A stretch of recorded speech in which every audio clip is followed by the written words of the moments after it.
They were back where they started. After 3 years of walking with the Messiah, seeing the dead raised, and witnessing the empty tomb, the disciples found themselves back on a boat in Galilee, doing what they knew best. And they were failing. A whole night of labor and not a single fish to show for it. But as the gray light of dawn touched the shore, a lone figure stood by a small charcoal fire and shouted a question that every frustrated worker hates to hear.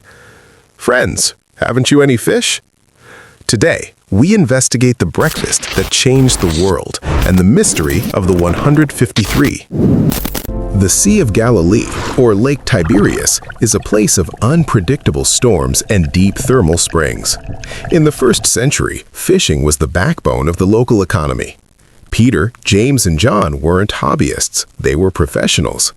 To catch nothing all night meant they had missed the schools of tilapia and carp that moved toward the surface in the dark.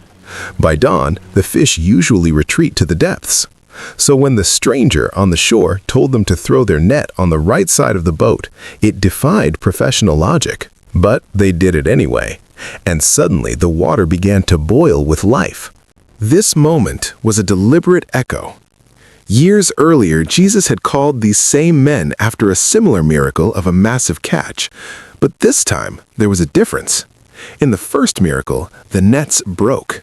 In this post-resurrection encounter, despite the weight of the catch, the net remained perfectly intact. Peter's reaction tells you everything. He didn't care about the profit, he cared about the person. He swam 100 yards through the cold morning water just to be the first one to reach the charcoal fire. He was a man who had denied Jesus 3 times, now desperately swimming toward the only one who could offer him a second chance. Why 153? Most authors would just say a lot of fish, but John, an eyewitness, gives us a precise, audited number. For centuries, this has been the ultimate Bible crossword puzzle.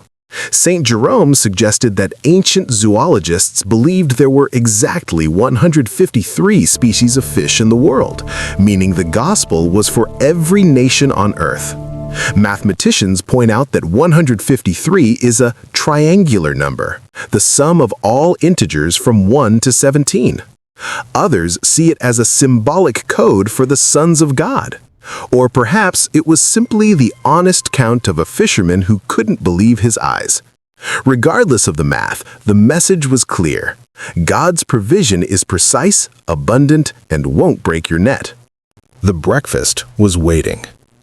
Jesus didn't need their fish. He already had some on the fire, but he invited them to bring some of the fish you have just caught.